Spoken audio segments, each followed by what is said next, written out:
Hi friends, welcome back to my ఇంటిచులి. వాళ్ళ మన వీడియోలో స్పెషల్ రెసిపీ వచ్చేసి నాటుకోడి పచ్చడి. ఈ నాటుకోడి పచ్చడిని ఇంట్లో ఈజీగా ఎలా చేసుకోవాలో చూపిస్తాను. ముందుగా 1 కేజీ నాటుకోడి చికెన్ తీసుకుని 2 టైమ్స్ వాటర్ వేసి వాష్ చేసి 1/2 స్పూన్ పసుపు, 1 స్పూన్ సాల్ట్, 1 స్పూన్ కారం వేసి ఉప్పు కారం ముక్కలకు పట్టేలా బాగా కలుపుకోవాలి. ఇలా కలిపిన చికెన్ని 1 గంట పాటు మ్యారినేట్ చేసుకోవాలి. అప్పుడే ముక్కలకు ఉప్పు కారం ఈవెన్గా పడుతుంది. ఇప్పుడు ఒక ప్యాన్ పెట్టుకుని స్టవ్ వెలిగించి 2 స్పూన్స్ ధనియాలు వేసి ముందుగా ధనియాలు వేయించుకోవాలి. ధనియాలు తొందరగా వేగవు కాబట్టి ముందు ధనియాలు వేసి వేయించుకున్న తర్వాత ఒక 5 యాలకులు, 5 లవంగాలు, చిన్న దాల్చిన చెక్క వేసి మంచి అరోమా వచ్చే వరకు ఫ్రై చేసుకోవాలి.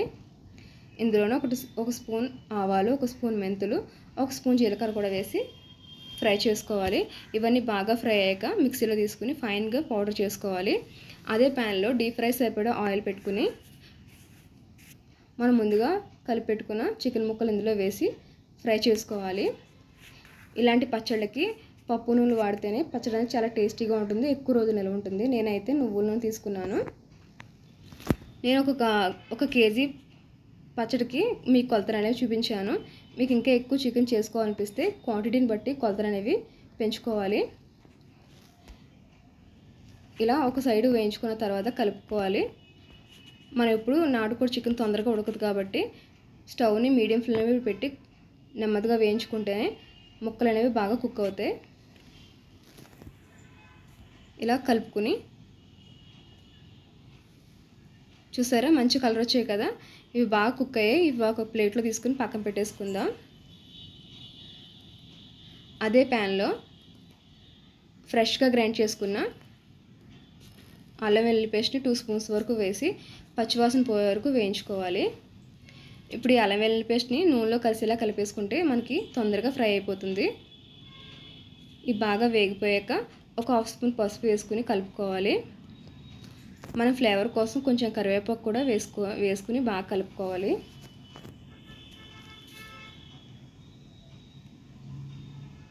ఈ నాటుకోడి పచ్చడి ఎక్కువ రోజు నిల్వ ఉండాలంటే ఫ్రిడ్జ్లో కూడా పెట్టుకోవచ్చు. 2-3 నెలల పాటు నిల్వ ఉంటుంది. మనం 2 స్పూన్స్ సాల్ట్ వేసుకోవాలి.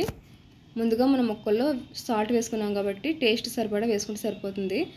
మనం గ్రైండ్ చేసి పెట్టుకున్న పౌడర్ని ఇందులో వేసేసి 2 మినిట్స్ పాటు వేయించుకోవాలి. ఇది బాగా వేగాక మనం ముందుగా ఫ్రై చేసి పెట్టుకున్న ముక్కల్ని ఇందులో వేసేసి ఒక 2 మినిట్స్ పాటు ఆ ఫ్లేవర్స్ అన్ని ముక్కలకు బాగా పట్టేలా కలపాలి. మనం 3 స్పూన్స్ వరకు కారం వేసుకోవాలి. మీరు కారం ఎక్కువ తింటే ఎక్కువ క్వాంటిటీలో కూడా కారం వేసుకోవచ్చు. నాన్ వెజ్ పచ్చడిలో కానీ కర్రీస్లో కానీ కారం ఎక్కువ ఉంటేనే టేస్ట్ అనేది బాగుంటుంది. నేను 3 స్పూన్స్ వరకు కారం వేసుకున్నాను. కారం వేసి బాగా కలుపుకోవాలి. మనం ఇప్పుడు పొట్టు తీసిన వెల్లుల్లిపాయ రబ్బలు వేసుకుని కలిపేసుకోవాలి. కలిపి స్టవ్ ఆఫ్ చేసి పచ్చడిని చల్లారబెట్టుకోవాలి. పచ్చడి బాగా చల్లారాక నిమ్మరసాన్ని వేసుకోవాలి. వేడి మీద వేసుకుంటే పచ్చడి చేదొస్తుంది. నేను 2 నిమ్మకాయలు పెద్ద సైజు నిమ్మకాయలు తీసుకున్నాను. మీకు చిన్న సైజు నిమ్మకాయలు అంటే ఒక 3 సరిపోతుంది. ఈ నిమ్మరసాన్ని మనం నాటుకోడి పచ్చడిలో వేసేసి బాగా కలిపేసుకుని సర్వ్ చేసుకుంటే టేస్టీగా ఉండే పచ్చడి రెడీ అయిపోయినట్టే. ఇది 2 నెలల పాటు నిల్వ ఉంటుంది. ఈ వీడియో కనుక నచ్చితే లైక్ చేయండి, కామెంట్ చేయండి, షేర్ చేయండి, సబ్స్క్రైబ్ టు మై ఇంటిచులు. లైక్ చేయడం మర్చిపోవద్దు, సబ్స్క్రైబ్ చేయడం అస్సలు మర్చిపోవద్దు.